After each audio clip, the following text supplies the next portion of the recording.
What's going on, everybody? Happy Thursday. Welcome again to the Third 10 Podcast. I'm your host, Nathan Nguyen. Joined by my guy here to my right, Brian Germinaro. Brian, what's up, my guy? How you doing? The Yankees are frauds.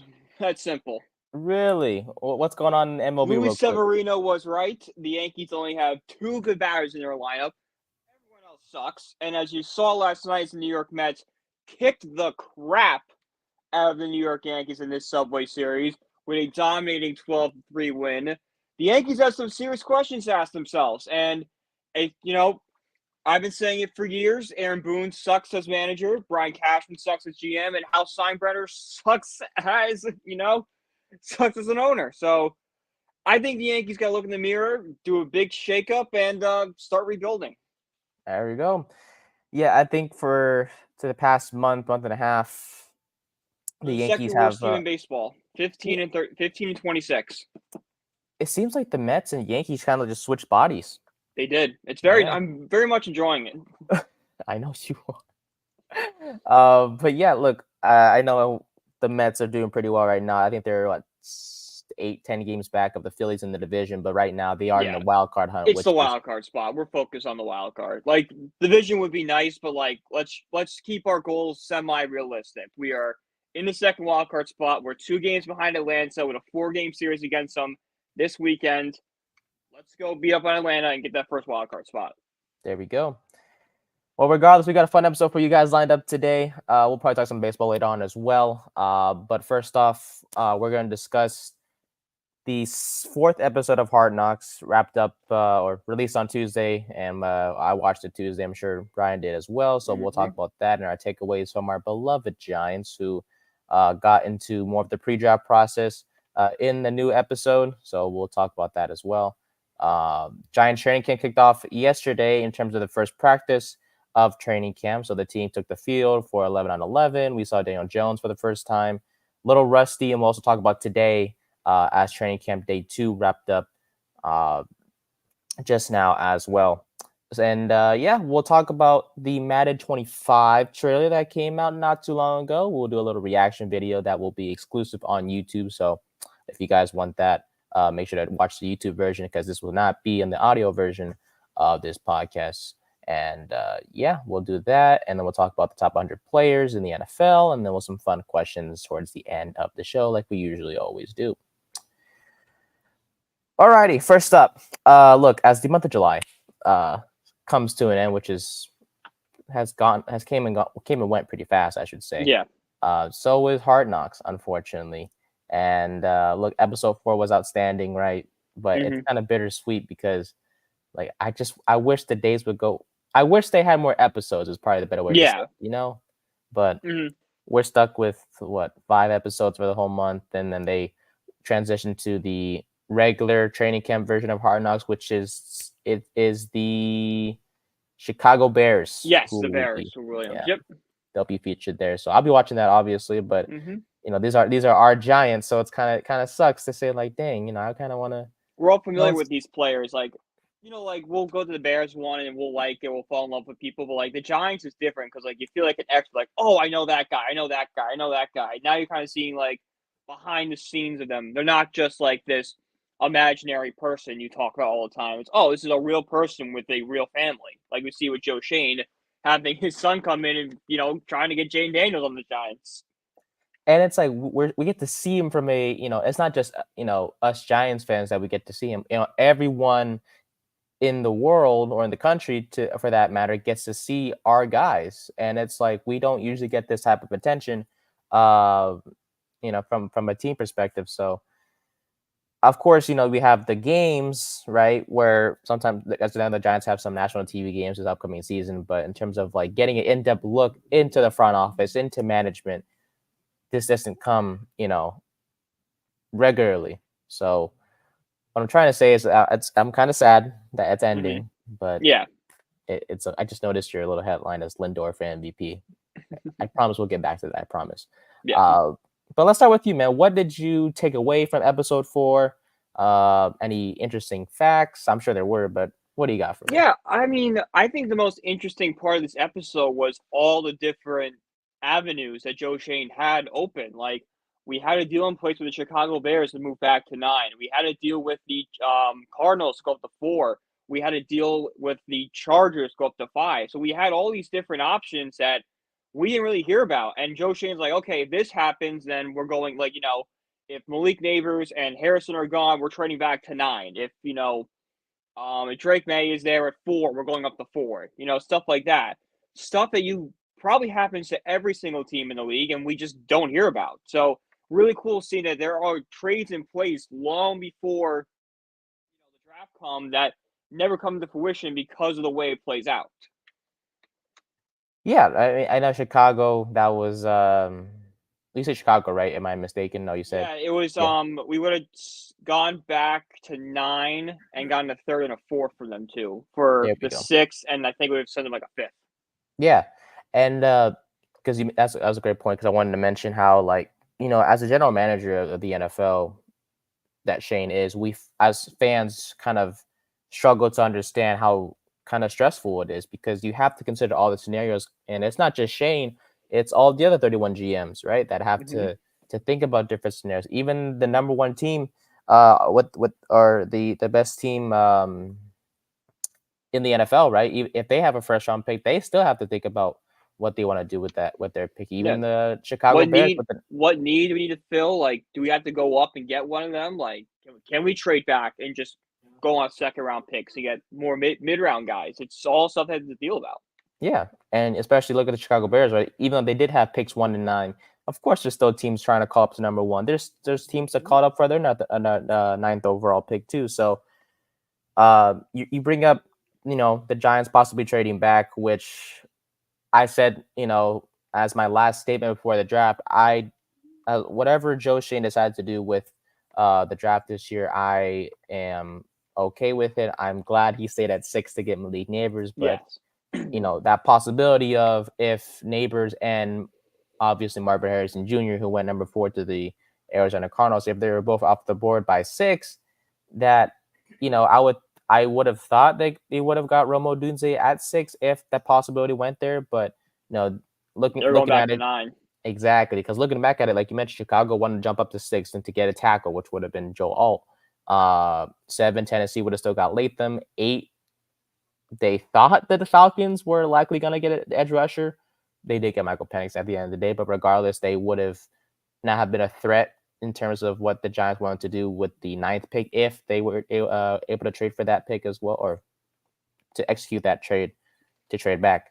But it was Romo Dunze or it was Brock Bowers. And it's like, I love Odunze, but Bowers would have been an interesting choice. Yeah. What do you think of that if we did get Bowers? Yeah, I think Bowers would be a choice. I think at that point, it's what's Waller doing. They haven't really heard from him at that point. I think it's just getting a playmaker in here and trying to be creative with it like they were with the Waller trade. Like, okay, we couldn't get a big name for wide receiver. Let's go get a big tight end who Nick Saban described Brian Dable as being a problem. So Dable knows that he can use him and kind of use him as a wide receiver, even though he's a tight end. Mm-hmm. And Bowers was just one of 2 players that Nick Saban was talking to Brian Dable about being a pain in the butt for to play against, and the other guy is the guy that we ended up drafting, which is Malik Neighbors, who in the episode continues to build that rapport with Brian Dable. As if you guys don't know, in the pre-draft process, all 32 teams are allowed to bring 30 players in for evaluations to get to know them better, and you for saw us. you saw it with them having the 3 wide receivers in the room. That was pretty. I mean, we had Harrison, Neighbors, and Odunze in the same room together. And I remember the receivers coach Mike Groh was like, "I wish we could draft all 3 of you." I'm like, "Yeah, me too, coach. Yeah. Oh Me my too, God. man. Whew, it would have been a heck of a core." But we saw Malik talk with Dable, and Dable was asking him like, "Hey, if you have to deal with a tough situation, how are you going to act?" And Neighbors is like, "Yeah, I have a hot temper, but it's not in a bad way." And Dable's like, "It's okay. Like we like that. And I'm similar to you. I have that temper too." And, it's good to have that because you can't just, if it's a tough situation, you can't just be like, "Oh, we'll get him next time." You got to have that fire under you. And that's what I like about Neighbors. Oh So yeah, no. I like Neighbors a lot. I also like a Doomsday a lot. Like I watching this, my opinion of him has risen a lot. I think he's being really good with the media. He's really gonna do the coaching staff. Like you saw it when he talked. He's like, "What do you want from a leader in the locker room?" That's you don't hear that a lot from 22, 23-year-old guys. yeah, and Odunze from a character standpoint, he's someone I'm like, if we did draft him, I think he would have been one of our top leaders in the clubhouse eventually. I don't think he'd be captain, but he'd be captain very fast. Oh Like yeah, second year, he'd be a voice in the locker room. I think later on this season, and a captain next year. oh yeah, 1000%. Marvin Harrison Jr. kind of speaks for himself from a talent perspective. Mm-hmm. Didn't dive in too much into his character, but in terms of his play on the field, that's enough said. If the Giants got their hands on him, I don't I think would everyone have been complained. Yeah, yeah, everyone been I would have been ecstatic. excited. Exactly. And then of course the Giants brought the quarterbacks in there. We saw Daniels, we saw Drake May, of course, again, who continues to impress me every time we see him on Hard Knocks. And I believe we also brought in JJ McCarthy. And Yes. we'll dive into that right now because although JJ McCarthy may be every woman's favorite quarterback to look at, the Giants were never interested. I mean, Mm-mm. they were, but they never had him on their board. They kick the tires is what I like to say with Nate. They're not with JJ McCarthy. Like we'll bring them in, we'll see what we like, and then they did kind of report they brought in, and then they just didn't like. Not they didn't like what they saw, but they realized there are better options out there for where we are. We can go get a better quarterback in May or Jane Daniels. We can go get a wide receiver one for Daniel Jones and Marvin Harrison or Malik Neighbors or Doomsday or Bowers, and we trade back, get more draft picks. We can fill this roster more. I think they saw JJ McCarthy goes, okay, yeah, he might be good, but he won't fit where we are. There's a big story in this show about getting the most value out of your position, whether it's value for signing a guy or picking a guy. And they made a decision that McCarthy doesn't have the most value picking him at 6 or picking him in the top 10, which I happen to agree with. Yeah. It was to the point where scouts had him like I don't know, as a round two talent, but because of his play at Because he won a Michigan. lot and won a national championship, he kind of gets inflated, gets overrated. Like, okay, yeah, like he's not the most talented guy, but he just wins everywhere. So like bring that kind of person into an environment like that can propel winning. Plus, he played in a pro style offense at Michigan Hmm. and yada yada yada. So it's And he's like, so young that he can be molded into what teams want. Like, all right, yeah, but like at the end of the day, we have to look at the talent on the field and what this guy puts on tape. And if you watch him on tape, not a first round quarterback. I'm sorry. mhm. And then when it came to the whole quarterback conversation perspective of if the Giants felt okay with trading up for Jane Daniels, Brian Dable was like, yeah, let's do it. If it came to trading up for Drake May, the Giants were like, yeah, let's do that too. But you could tell that Jaden Daniels was a favorite of Dable. Hmm. It seems like he loves his LSU. Yeah, He loves LSU guys with Neighbors and it's and not a uh, bad Jaden spot to Daniels. get guys from. Oh, 100% no. To the point where Dable was like, "Do you want to be here in New York?" And Daniels like, "Yeah."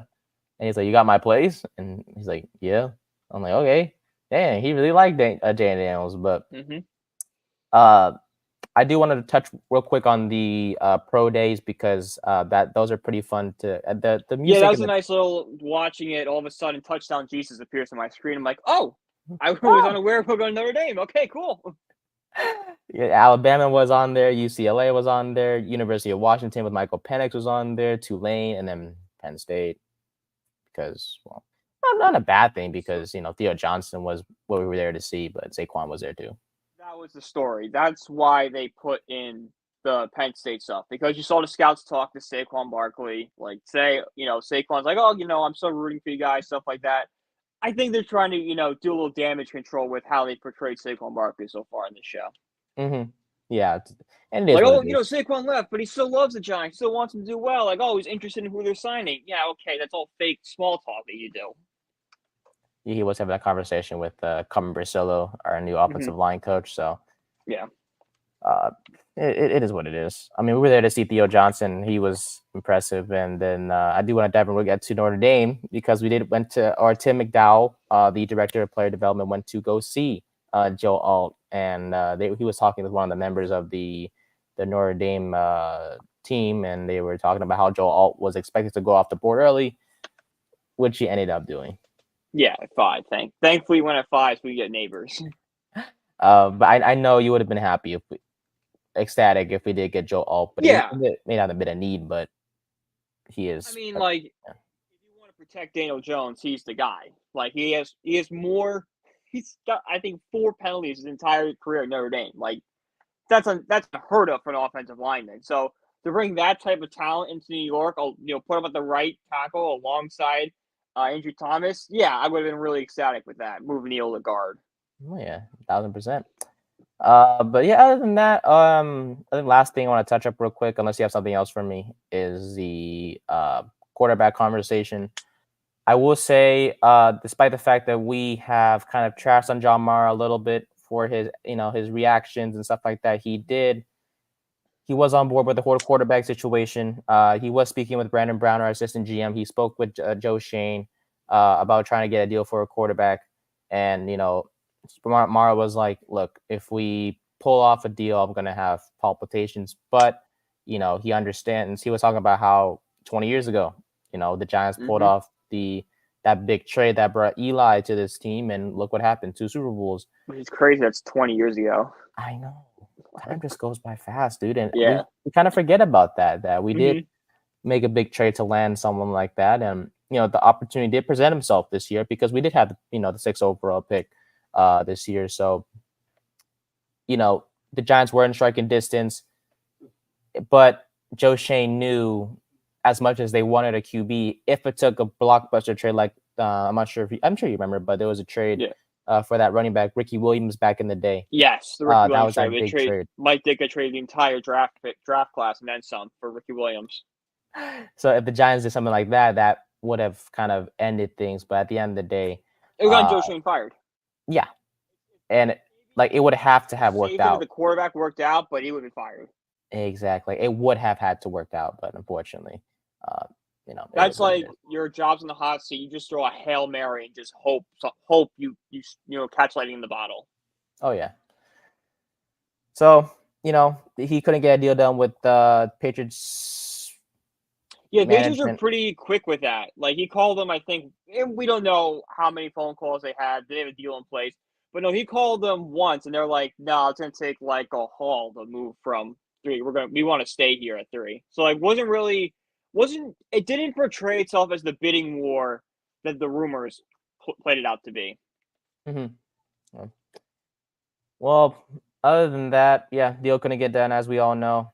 At least Joe Schoen tried. It was clear that we wanted to trade up for a quarterback, and Daniel Jones knew that too. And Joe Schoen was like, "Hey, we got to explore everything.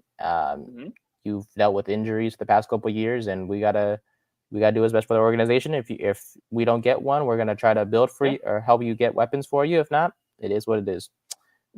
But any other takeaways, buddy? Because I think that's kind of pretty much it on my end. That pretty much covers it on my end too. Like, I know people are making a big story out of like his son wanting Jaden Daniels. That's a nothing. Like, everyone, he asked his son, but like, oh well, cool. That's what my son wants. You know what my son doesn't do? He's not a general manager in the NFL. His son is a smart kid, though. I tell you that. He's a smart kid. I want a Jaden Daniels. I'll admit that right now. If the possibility was there to trade up and get Jaden Daniels, I would have said take it. But like every news source, like Joe Schoen's kid wanted Jaden Daniels. Okay, cool. Yeah, I thought it was such a throwaway scene. Like, all right, you're just building Shane up as a family guy. Like, oh, he doesn't have a life outside of football. That's all that scene was. I don't really get why we dealt so deep into it. Yeah, like his kid can't make a suggestion. Like, let him. His dad is the GM of the Giants. Let him have some fun, man. I mean, sure. And the daughter said JJ McCarthy. Like, it's all for fun. And his youngest daughter, he wrote out 3 names. Like, all right, which one do you want? And he's clearly just having fun with his kids. That's what he's doing. It's not a rumor, not nothing. It's literally, don't take any of that seriously. Exactly. Let it be. Like he's under a lot of stress, with the whole pre-draft process, and his kids went to see him at work. Let it be. So, Mm-hmm. um, it is what it is, dude. But I Yeah. love I love the family time. I mean, we've only seen the family a couple times in the show, but Mm-hmm. when we have seen them, they've all been a treat to watch. And Yeah. yeah, it's clear that Joe Schoen has a heck of a family. So, Mm-hmm. well, that was fun. Episode 5 comes out next Tuesday, so unfortunately, next Thursday we'll be talking about the last episode of Hard Knocks, and we'll move forward as next Thursday is also the Hall of Fame game. So kind of when one thing ends, another good thing kind of replaces that, which is the start of the NFL preseason. So we'll definitely, uh, get our feet into some division previews, which I did promise last week. We were gonna start this week, but plan to change. So next week, division previews, promise. So. All right. Let's see. We got that over with. Let's see. What should we discuss next? Oh, right. So training camp. Yay. Day one was bad. It was bad. Yeah. Have you been able to see the press conference that Dable and Shane? I did not. I missed that one. How'd that Okay. go? Yeah, it was pretty good. I'll just run a few things by you, some takeaways, and I'll get your Yeah. thoughts on it because I've watched it last night. Uh, One thing, well, actually, the first thing that we're asked about was, you guessed it, Evan Neal, who is still on the sidelines and whatnot. His future was asked about, and the Giants were like, "Oh yeah," or Shane and Dable were like, "He's got to get healthy, focus on the Mm-hmm. day by day stuff." Yeah, he's not far from getting back on the field, but in terms of giving him that right tackle spot, there's just no clear answer. And it's like, okay, they put Germinaro yesterday at right tackle. He's okay, by the way. He's fine. He's healthy. He's okay. Some bruised Uh, ribs. So he had a rough night sleeping, but he's okay. yeah, like he's fine. But someone asked them about putting him at guard, and they were like, "We don't know," and it's like we really don't get anything from this team at all. No. Which it's fine. Like, it's fine not getting anything from them because I kind of like the secrecy and keeping stuff under wraps. I don't want my general manager and my head coach coming out here and saying everything they're going to do right before it happens. I think that's a really bad way. I like the secrecy, leaving our teams in the dark, questioning things, not getting a straight answer. That I think is a good way and shows signs of a good run organization. Yeah, and it's like I understand. I love Evan Neal. I do. I know he hasn't been the best, but at the same time, it's like we have to understand that he hasn't played to the level that we need him to be. We brought in competition in Luminor who can play tackle Mhm. or guard. If we put Luminor at tackle, we're going to be okay at guard because we're still waiting on Greg Van Roten, who did have a positive meeting with the Giants back on Monday, Yep. from what reports say. And even if we don't, there's still Aaron Stinney, who the Giants also said, yeah, we're going to put him at left guard for now. Hmm. And that will be revisited throughout camp. So, Yeah. This is the time to experiment. This is the time to put players in positions they're not used to or new with. This is the time to do it. Camp. It's the first week of camp. It's everyone's kind of rusty and getting back into it. Let's see what these guys can do. and Dable did talk about, like, he understands in the past few years they've been shuffling offensive linemen in and out, but they do want to get just 5 consistent guys Yes. on that starting front, which is, yeah. I mean, why wouldn't you do that? I mean, hell, I don't want to do the same thing we've been doing in this past couple of years and just No. rotating guys in and out because, it's not like we have 10 outstanding offensive linemen. Like, they're all just 10 mid. Well, no, one of them isn't mid, which is Andrew Thomas, but in terms of everyone else on that offensive line, they're not all great. Like, they're all from a talent perspective separate from one another. So it's like, hey, let's try to get Yeah. 5 guys And it that, doesn't build rhythm. Like, yeah. if you have 5 guys week in and week out, rhythm and consistency and kind of knowing how each other play, that, increases and it makes the line better. If we're constantly playing musical chairs, there's no rhythm. There's no chemistry between these guys. And it makes the line worse. It makes it more dysfunctional. So yeah, I mean, it is what it is in terms of that, but I do feel like right now the offensive line that's starting right now in terms of activities at camp. It's Thomas, Stinney, John Michael Schmitz, John Runyon, and Germinaro, and I'm perfectly fine with heading into um, honestly the preseason with that if Evan Neal Yeah. isn't healthy, because it seems like even though the Giants did say that he was close to coming back. From what we know right now, Neal has been mostly working on the sidelines by himself. So I'm going to need to see Neal needs to be at least one preseason game. We need to see Neal play before the games actually matter. We need to see what his skill set is and what improvements has he made this offseason. mm-hmm. Yeah, so the Giants or Shane and Dable were also asked about the secondary in terms of the competition there. Same thing with the offensive line letting it play out. A Hard Knocks question came about as well in terms of the Daniel Jones quarterback thing and how the Giants were looking into getting a quarterback. And Josh Allen was like, "Yeah, look, we didn't know he was going to be healthy. This guy is 8 months off an ACL injury, and we wanted to do what was best for the organization." So, and he was asked, or Joe Schoen was asked, was like, you didn't give him the 5th year option when you first came in, knowing what could happen this season, because there's no guarantee that he'll be on the roster next year. So he was asked, like, do you think Jones will have that incentive or fire under him? And Joe Schoen's like, well, these are professional athletes. Like, they're supposed to have a fire under them no matter what, because at the end of the day, if we think about it, they're just trying to win a championship. And if you don't have that fire under you, then why are you here? Why are you playing this game of football? Yeah. So, yeah, I think. Oh yeah, and Brian Dable still will have the walkie-talkie for the rest of camp. Love it. Love it. Calling the plays. No offense to Mike Kafka, but you need the guy who made the playbook calling the plays. That simple. Yeah.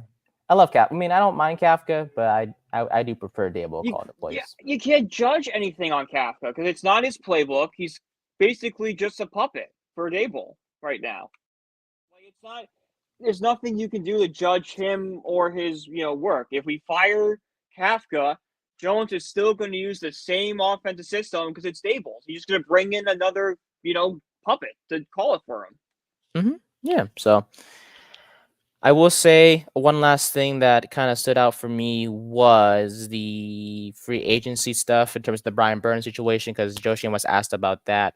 And actually, so I want to get your thoughts on this, because Sunday night before free agency started, it was revealed by Joe Schoen that he was talking with Dan Morgan around 6 p.m. Eastern time and they agreed that they were close enough on draft compensation. And the Panthers GM, which is Dan Morgan, he was like, okay, go ahead and call Brian Burns' agent to get a contract done. So it was actually these two guys that are part of Giants management. Their names are Kevin Abrams and Ed Triggs. Shout out to them. They stood up until 1 a.m. and 3 a.m. Eastern time to get a contract done. And Joe Schoen was like, I wish that Hard Knocks was able to show that, because they didn't show that during the show. But he gave credit to both guys to work hard on a contract. And once that contract was done, it was back to the whole draft compensation, because I guess, as we know, Dan Morgan wanted a little bit more for Burns, which was a 7th round pick that he wanted included, but that made no sense. So no, it didn't. But you got to give credit to Triggs and Kevin, because these guys are working hard, man. It's kind of crazy how they stay up this late. You don't think about that stuff. Like, they're working till 3 a.m. behind the scenes. It's not a 9 to 5. It's an all day, all night thing. If you're working in an NFL front office, it's your full time thing. I don't care if it's 3 a.m. I don't care if it's 3 p.m. You're working. You're doing something to make the team better. Yeah, these are night owls, man. There's nothing wrong with being a night owl, I tell you. And it's impressive to see these guys work as hard as they do to get things like this done. And shout out to those two, man. Staying up late and getting Brian Burns and the Giants, who I'm very excited to watch. I know you are too, my guy. So, oh yeah, can't wait. And then one minor but also pretty big topic to see from a non-football related standpoint was Brian Dable, who looks absolutely phenomenal. Oh, he looks great, dude. I want to see him do the 40-yard dash now, because he might be able to break that record. Oh, I know in the show he was like he could break a 40-yard dash. Oh, he can definitely break a 7. I could argue a 6 if I felt I do feel confident he could break a 6 second 40-yard dash. and he looks great. I mean, his weight has Feels like a completely different person, which is good. Mhm. I mean, awesome for him. I always want to see stuff like that. That's great. Yeah. And I think he was what's up? Joe Schoen was actually on the Up and Adam show today, and I love Kay Adams. She's absolutely phenomenal. Uh, one of the few female NFL analysts out there that knows ball. I mean, they all know ball, but Kay Adams is the best of the best. Adams crushes it though. She's the standard everyone should live up to. 100%. And she actually spoke with Joe Schoen today. I didn't even know that she was interviewing Joe Schoen today. Mhm. And it was a fun clip that I have right now. She was actually talking to Shane about Brian Dable and his weight history and what Dable has been doing. And Joe Schoen had an answer for him, and here it is. We typically do like a weight loss challenge in the office in the spring, and he's been part of that. So hopefully he can keep it up. But what he is fell in love with over the last probably 3 or 4 weeks is Pilates. So yeah, he's doing Pilates. The first week and a half, he was dying, like he could barely move. But now I think after sticking with it for a couple of weeks, he's addicted. I needed the Hard Knocks cameras on that. Y'all failed me at NFL Films. That's what we needed. Yeah, I mean, Kay Adams nailed it. They 100% failed it. I needed a camera on Brian Dable doing Pilates ASAP. Like I could watch a full Hard Knocks documentary about Brian Dable doing Pilates. I would have wanted to watch that too. Like honestly, it's just from Dable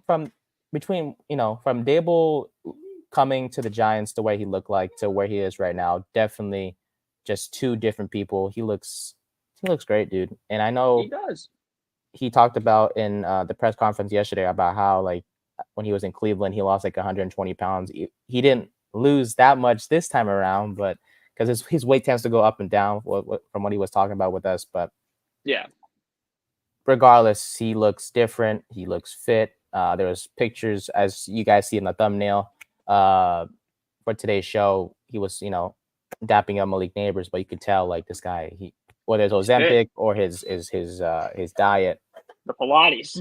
But the Pilates, there you go. That's the Pilates. answer. They're magic making. But yeah, I would love to see Brian Dable's Pilates routine because I still don't really know what Pilates is, but I just know I don't. Yeah, I know it's a lot of middle-aged moms do it. It's either that or it's like the new version of jazzercise. And if we'll do some research and we'll give Pilates a try. Welcome to the 3rd and 10 podcast. Today is our Pilates challenge. We're doing What? Pilates. Well, if history tells you right, any sort of exercise like that is not good for me. I remember I ran freshman track and we had yoga day. I almost hurt myself more doing yoga than any time running and track practice. And we ran in the 20-degree weather. Oh, shoot. Well, I think the worst workout I ever done was, let's see. Okay, so football practice, I think someone stole something from one of our coaches. Oh, great. And no one wanted to confess. So we had to do what was called the Big Nasty. And I had a friend of mine who I talked about this. He's one of my former teammates. His name is Eric. Shout out to Eric, one of the team's best receivers. He actually came up with the nickname Nate Dogg for me, and that's how I was known by the whole team. You have to understand, by the way, I was a backup to the backup. Third string. Yeah, third string at running back. Actually, fourth string, even though I should have been third string. Not that it made a difference, but so I was talking with them about this Big Nasty. So what this Big Nasty is that, keep in mind the weather is hot. This is turf.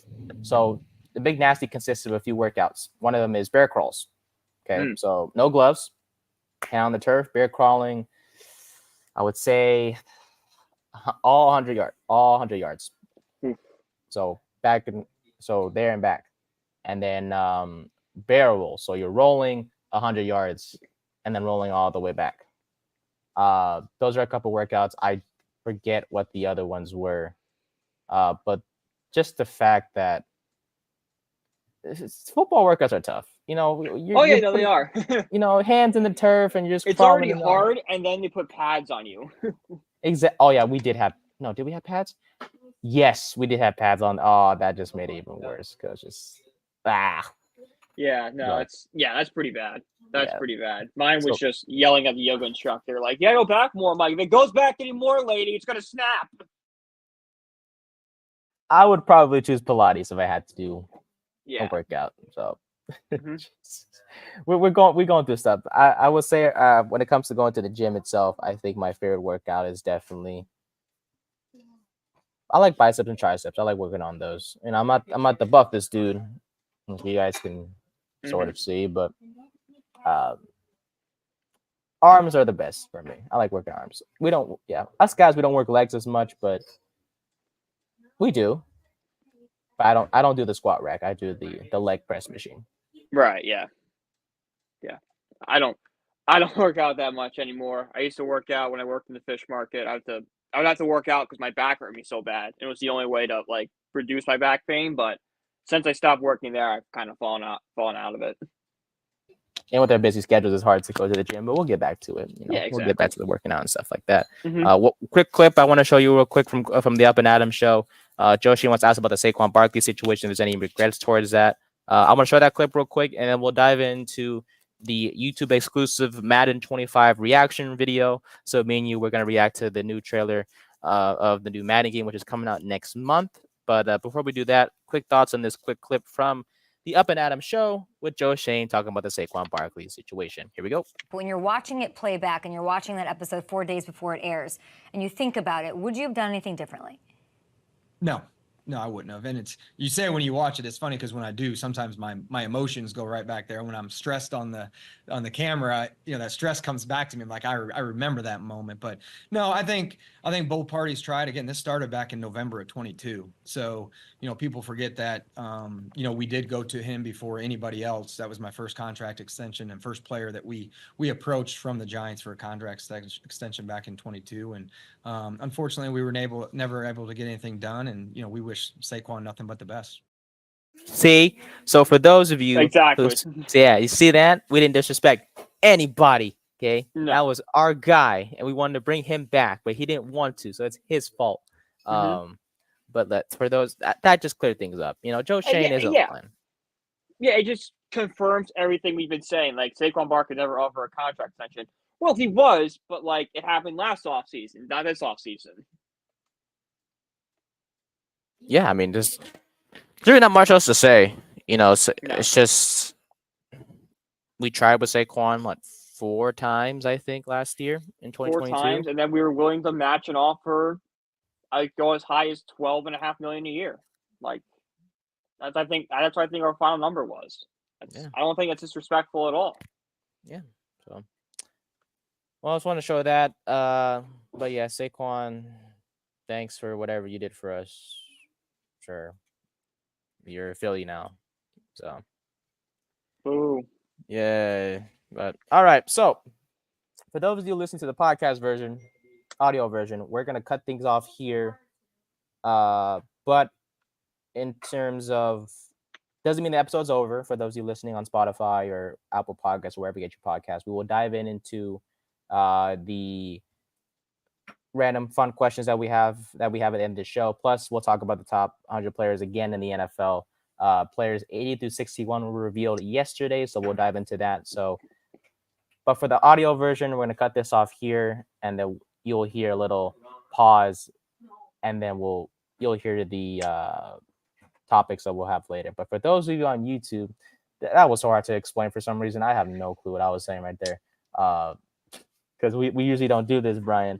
Right. But Yeah. for those of you on YouTube or Twitter, on Instagram, we will. You can see our faces, you're watching the Madden trailer. If can't see our faces, we're doing quick takes and stuff like that. Beautiful. Thank you. See, that's why you're here. So this is our first time doing this. We may be doing this in the future. We don't know, but this will be the first time trying it. We'll be doing reaction videos.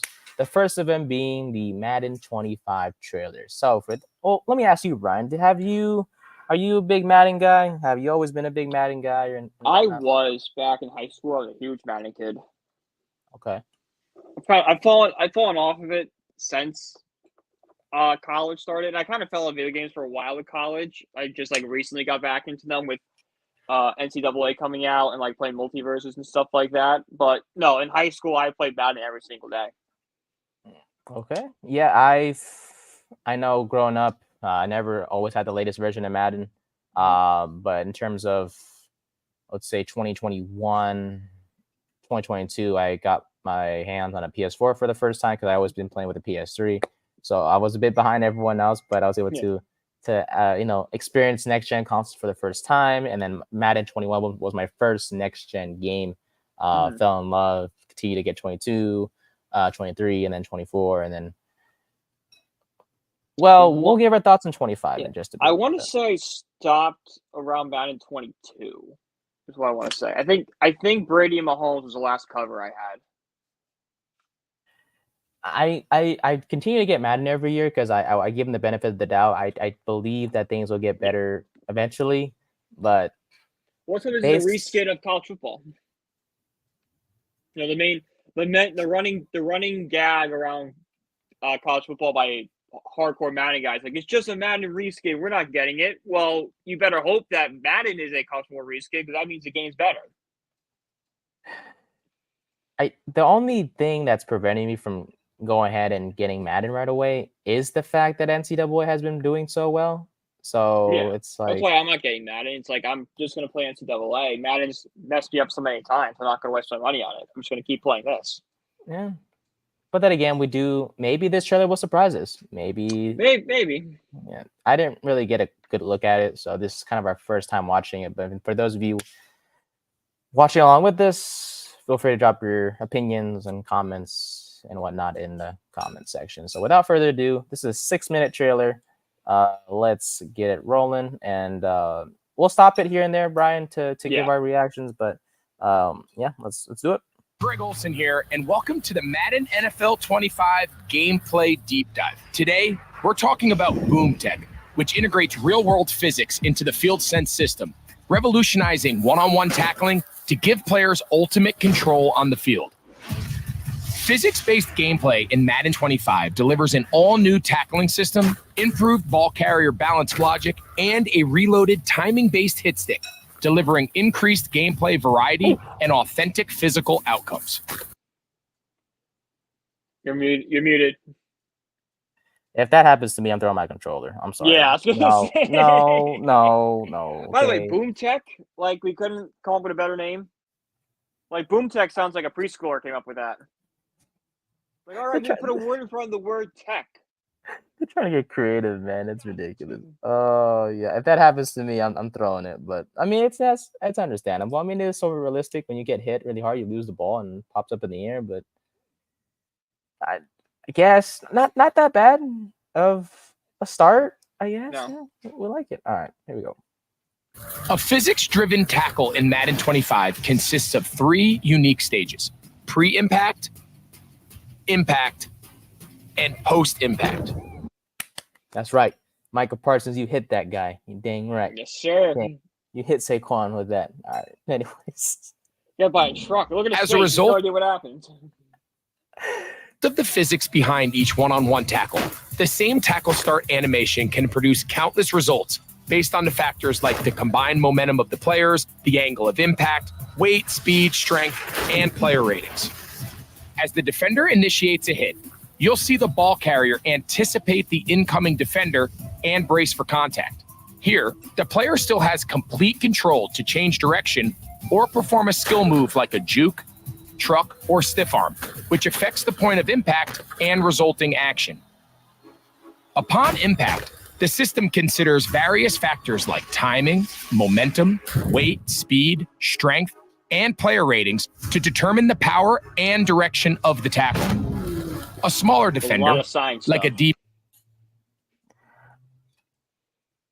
This game, okay, I like it. But if Deuce Vaughn of the Cowboys, who's like 5'5", 5'6", 180, breaks Bobby, if he breaks Bobby Okerke's tackle, that's not physics. I expect Okerke to not only smash the guy, but force a fumble. Because ain't no way Deuce Vaughn. I want people to run when they look at comparisons to Bobby Okerke tackling Deuce Vaughn. It's going to be like WWE throwing guys off the top rope type stuff. That's what I want to see from Bio Character. I don't want to see Deuce Vaughn breaking tackles. Oh yeah. Okay, but I do like it. I do understand. They're trying to make it more realistic, which is a positive. But This feels like physics class, and I didn't like that. Yeah. Be in the secondary, or a player with less momentum may struggle to stop a strong runner who can deflect contact and gain extra yards. On the other hand, a bigger defender will stop a smaller ball carrier in their tracks with little to no forward. You don't say. You don't say. You would think so. If the guy's bigger than the other guy, you'd smash him to the ground. Come on, Madden. Wow, it's almost like Sir Isaac Newton's 3 laws of motion. Met with an equal and opposite force. Yeah, big guy hits small guy loses. We really cracked the case on this one. They finally top figured it out. scientist on this. They finally figured Madden it out. spent probably $1 million trying to figure that one out. Oh man, they try to make the simplest thing look complex. Like we've been knowing this, guys. Come on now. A 2-year-old could tell you that. 2-year-old runs to a wall. Oh, okay, the big object stopped me. It's like, oh, okay. Now it's such a surprise that that happened. Like, oh. Anyways, just move forward with this. Momentum after the point of impact. Physics in Madden 25 informs one-on-one tackling for more variety, dynamism, and control, giving players the outcome they expect on every play. To celebrate its 20th anniversary, we've reloaded the hit stick with a new skill-based mechanic where a player's timing and angle of approach matter. If a tackle is timed too early or too late, its power will be reduced or less effective. But when a hit stick is timed perfectly, plays can be stopped just as fast as they started.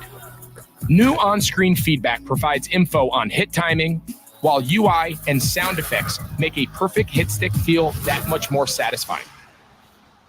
There's more to physics-based gameplay than just tackling. With the new ball carrier balance system, players will feel physics-driven broken tackles, stumbles, and balance recovery reactions that are also determined by momentum and impact direction. Hit quality, ratings, and the abilities of the players involved, as well as the ball carrier's body position, will result in more variation and realism in the run game.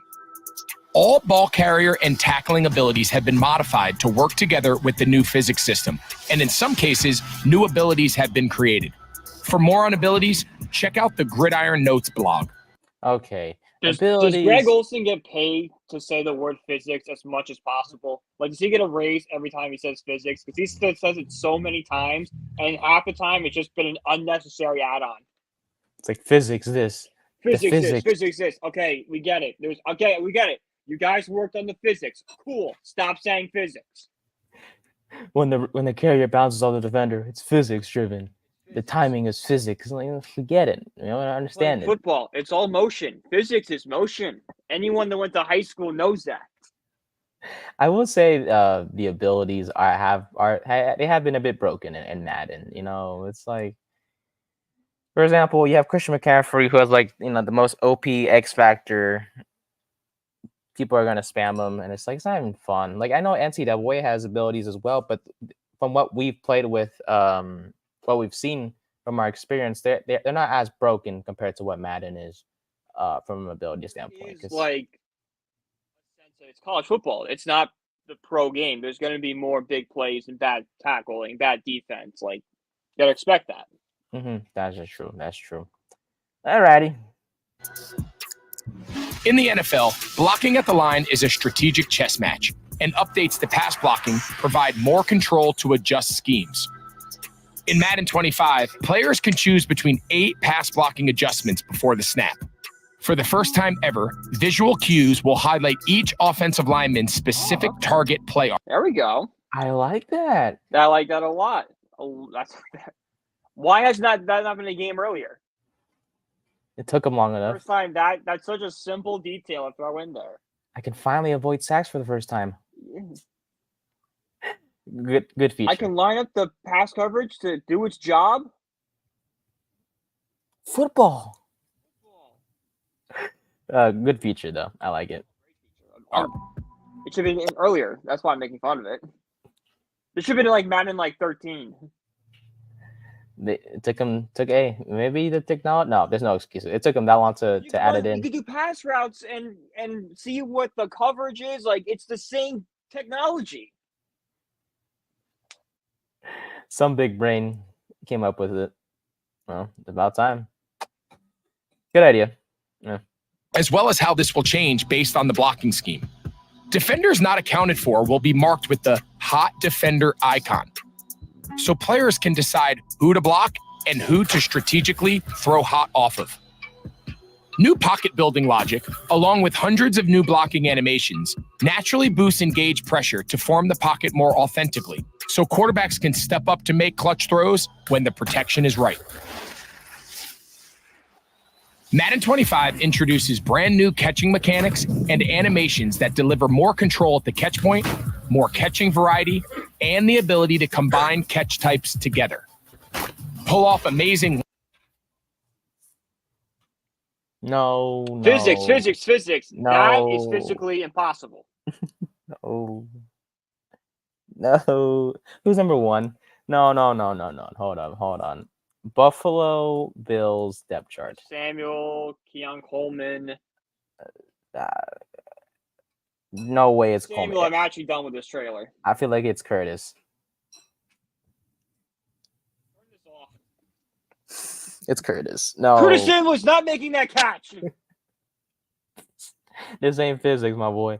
This is unrealism and unrealistic. He's out the window with this one. This reminds me of Madden 16 when Odell was on the cover, and like anytime you do like a lob pass downfield, it was an automatic one-handed catch. It was like the dumbest thing you've ever seen. Like, he got some 6th-round pick, he drafted that off Northwestern making that catch. Like, dude, you can't do that. I expect this defender right here, number 31, to knock the ball out of his hands. That's all I'm saying. He's not going to. He's going to what? He's going to catch it, pull it in, and run for a touchdown. I guarantee it. Let's see if you're right. One-hand grabs with the all-new spectacular catch button. He's bringing it in. And that was him bringing it in. Get out of here, Madden. Once again, not realistic because Curtis Samuel isn't going to get a hand on that ball. Which provides a larger catch radius. This is realistic. Keenan Allen can do it. Keenan Allen can do it, not Curtis Samuel. I'm going to have 5'8" Wan'Dale Robinson just wow over Trevon Diggs in the game. Watch.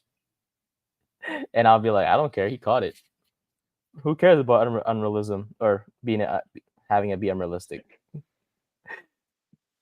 But also increases the chance of a drop or pass breakup. With this mechanic, players can now modify aggressive, run after catch, and secure catch inputs, providing the ability to change the catch type mid-animation, which wasn't possible before. These catching improvements give players the ability... Against us, really? Terry McLaurin, he could do that. Yeah. But is that Cordell Flott? But it's not nice. Was that Cordell Flott? Who did he catch it over? Which wasn't possible before. These catching improvements... Sub. Nope. Cordell. Nope. Yeah. Get him out of there, boys. Why is Cordell Flott on Scary Terry? Please explain that to me. Where is Deontay Banks? Where's Deontay? On the other side. I'll get two. The ability to pull off highlight-worthy grabs with more control on every button press. To give players more tools as a ball carrier, we've revamped the right stick to further enhance skill move control. A new hezi step combined with the new fake-out logic gives players the ability to trigger CPU defender breakdowns. From there, combo new back jukes, spins, cuts, and other skill moves for unique fake-outs that weren't possible before. For added realism both during gameplay and between snaps, we've introduced a variety of signature animations. Unique run styles for superstar players, along with signature pre-snap behaviors from quarterbacks and receivers, blur the line between Madden 25 and the real game. Well, it's Curtis Samuel taking a one-handed catch. That's, yes. if we're talking about trying to copy what happens in real life, I don't know if Curtis Samuel catching one-handed Mhm. balls is. Yeah, no. Come on now. Replay communication between players will also make the line of scrimmage feel more dynamic and alive, while intelligent adjustments and hand signals change based on the types of plays being called. For increased play calling depth, some of the most exciting new plays from the league have been added to each of the 32 teams' playbooks. A few highlights from last season in Madden 25 include Miami's cheat motion and Kansas City's Super Bowl winning corn dog. In addition to unique plays like these, more route concepts and custom route stems change the length of the initial route for complete hot route control. With the addition of the defensive switch stick, we've introduced a new defensive meta where players can quickly switch their user coverage with a flick of the right stick, adding control while lurking in the secondary on passing plays. And Madden 25 will, of course, include the new NFL hybrid kickoff rules, where players can experiment with the new rules and strategies before we see it in the regular season. Pre-order the MVP bundle to get EA Sports. No, we're not doing that. Pass. No, Pass. we're good. They pass. But the game, it's not that bad. It's not. Now, am I gonna pull the trigger to get it when it comes out? No. No. But eventually, yes. Maybe a will- Christmas gift. I'll give it the benefit of the doubt because the tackling seems improved. Yes, the one-handed catches are a bit unrealistic, but it would, like they said, just because that you can do it, it could lead to an increased chance of a drop or whatever the case may be. Right. So Mhm. sure, we can make fun of Curtis Samuel catching that ball with one hand, but the chances of him dropping or having it deflected is increased a little bit. Mhm. So Right. Yeah. yeah, not too bad. I give the game right now 6 out of 10. 6. Yeah, that's what I was thinking. Like, I don't have something to grade off yet. I need to see more. Exactly. More game features. Like, is franchise mode gonna be the same it's been the past, however many years? What's the pro thing look like? What does Ultimate Team, is that just gonna be where everything is again? We gotta see. Mm-hmm. The scoreboard is different though, and not much sure if you care about that, but the scoreboard is on the bottom. The play art, pick and plays looks different as well. So we'll see. Visuals look decent, and we'll definitely get more look into it as the weeks go by and we get more video releases of the franchise mode and stuff like that. So yeah. All right.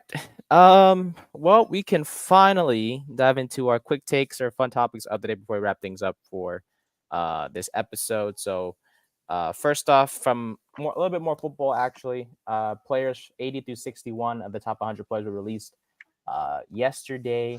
So yep. So we have Minkah Fitzpatrick on there. Sam Laporta was on there as well. I'm not sure if you were able to take a look, Brian, at the. Yeah, I took a quick look this morning. Okay. Any quick thoughts on that, good sir? I think I would have Jalen Waddle a little higher. Okay.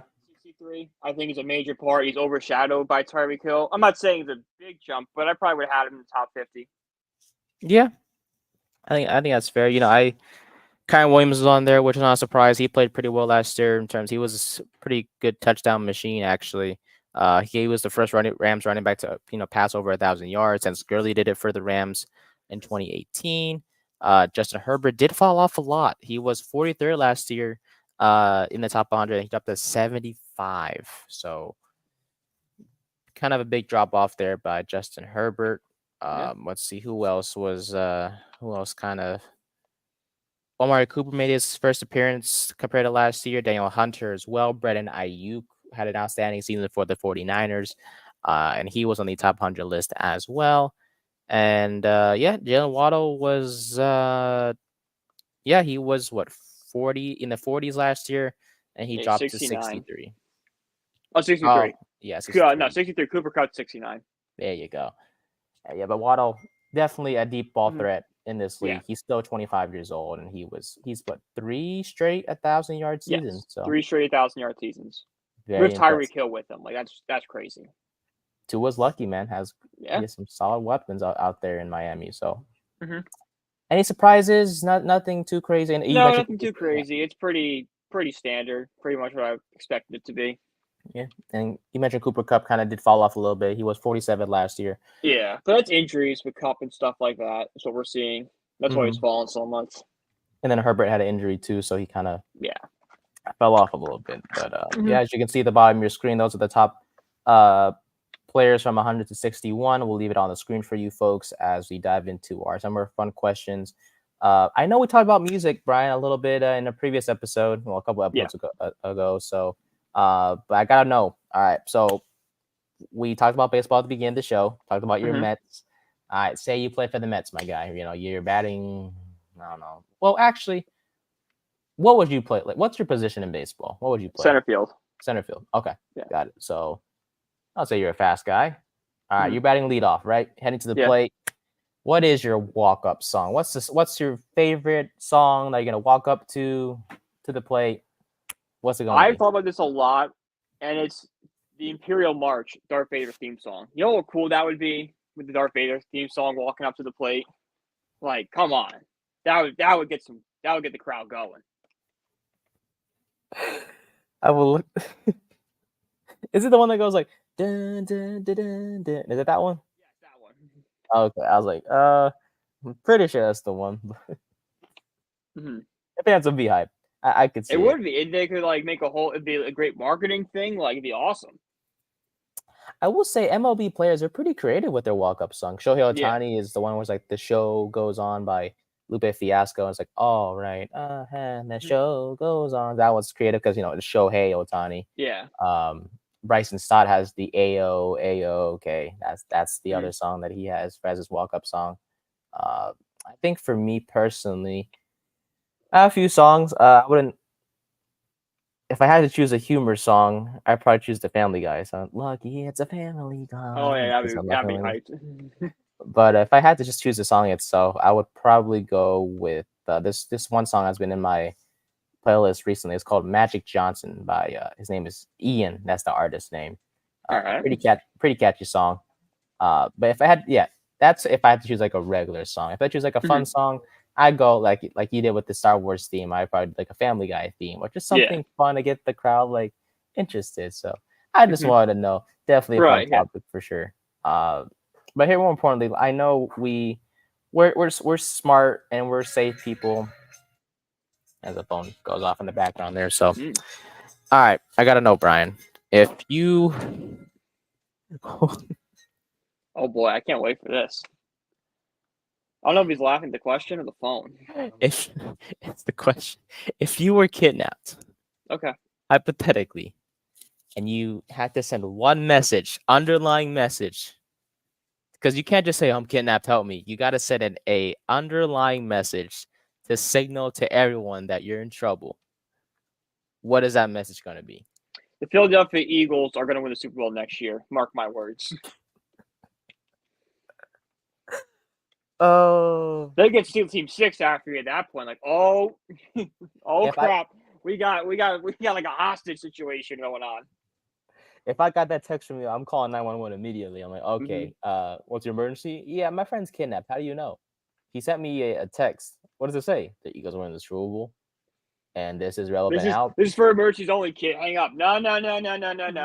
It is an emergency. Trust me. This guy does not like Philadelphia. He is in trouble. Send the SWAT team. That's how bad it is. I would just be like, I am no longer into sports anymore. That is definitely a big concern because everyone's like, because literally everyone knows me for how much I love sports. So it's just like, yeah, this guy, he's in trouble. We'll send the law enforcement. But Yeah.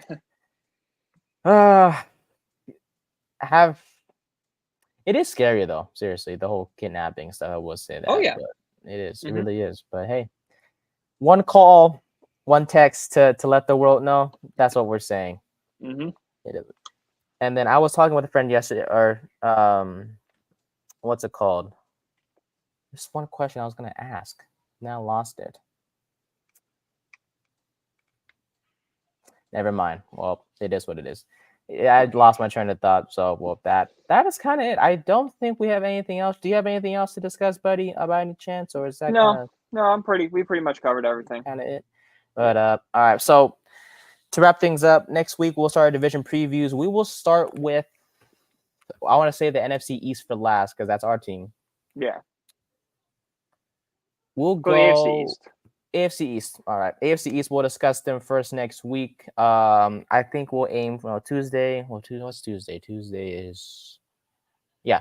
Tuesday is the trade deadline. Oh, Yeah. right.